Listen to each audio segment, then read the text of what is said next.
Welcome in Movie Podcast. Today we will talk about should The Mandalorian stay episodic or become serialized. Season 3 is starting to toe the line between episodic and serialized, but which structure works better? The Mandalorian has recently come back for its third season, and now more than ever, it seems as though the show is pushing for serialized stories that are connected episode to episode.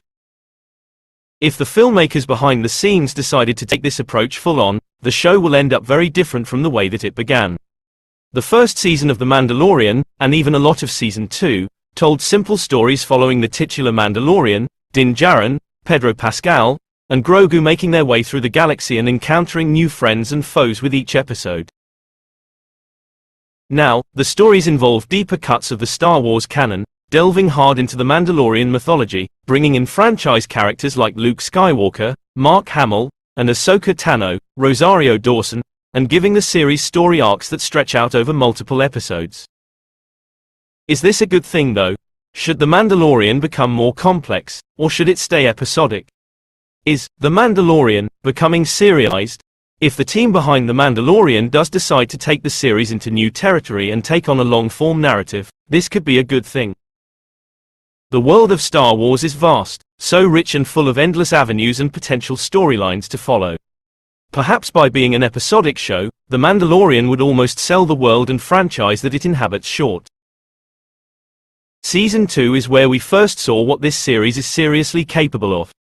This is where it became clear that being a TV show wouldn't hold this show back. The narrative possibilities were still endless for Star Wars on the small screen. You're telling us that Luke Skywalker can show up and interact with these characters. Classic Luke, at that. But somehow, Luke's appearance just didn't feel right.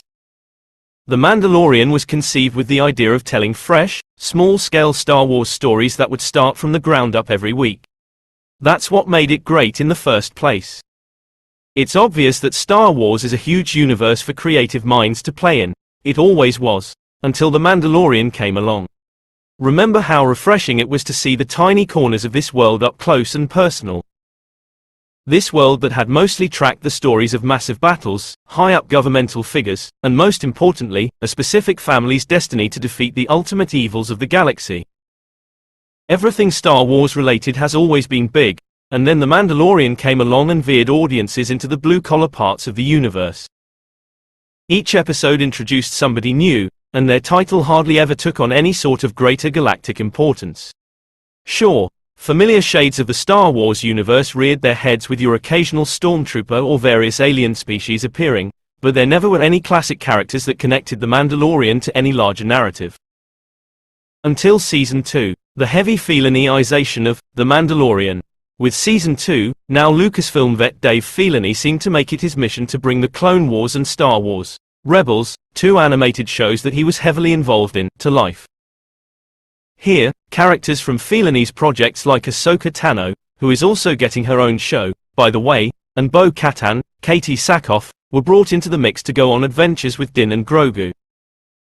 If you're a fan of these shows, then that's probably very exciting, but if you're like the majority of audiences and you haven't sat through the numerous seasons of Clone Wars or Rebels, you probably don't feel too strongly about these characters being introduced into this show. You most likely don't feel the importance of it, because you have no attachment to these characters. If you want to be in on everything happening in every episode of The Mandalorian and know the backstory of every character that Filoni brings into live action, that means you have to go back and watch all the way through a couple of animated shows. At the very least, you'll have to do your research by digging up Wikipedia articles on who someone like Ahsoka is and why it matters that she's showing up. It sounds like our once simple Star Wars show is giving us homework. Is that what we really want? The Mandalorian is giving us homework. With bringing franchise characters into The Mandalorian, Filoni and series showrunner Jon Favreau began to give their show multiple episode story arcs. Well-known characters being brought into the mix means more weight to the stories that can't be told in a short 30 minutes. With Season 2, The Mandalorian was no longer about helping farmers out or running from galactic crime syndicates, with the second half of the season evolving into one big, sprawling story. Each episode became closely connected and picked up directly where the last left off. This obviously could lead to greater character growth for the main characters, but it also cuts away from the show's original charm. Had Season 2 been a bit of a one-off in which Filoni and Favreau brought in some legacy characters and stretched storylines across multiple episodes, that'd be one thing.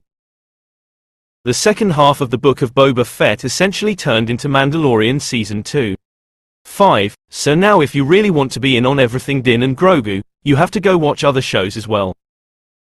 As for The Mandalorian itself, Season 3 has really only been telling one story across 2 episodes so far, so it seems as though its old narrative approach is maybe a thing of the past.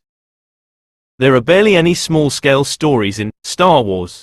There are 9 Skywalker Saga Star Wars films, 2 live-action spin-offs, an animated film, multiple shows, an endless number of books, tons of video games, and so much more that almost all revolve around large-scale threats. The Empire is taking over the galaxy, the balance of the Force is being disrupted, a group of rebels has to go steal the plans for the Death Star, so on and so on. It's easy to know the kind of story you're getting when you're throwing on anything Star Wars.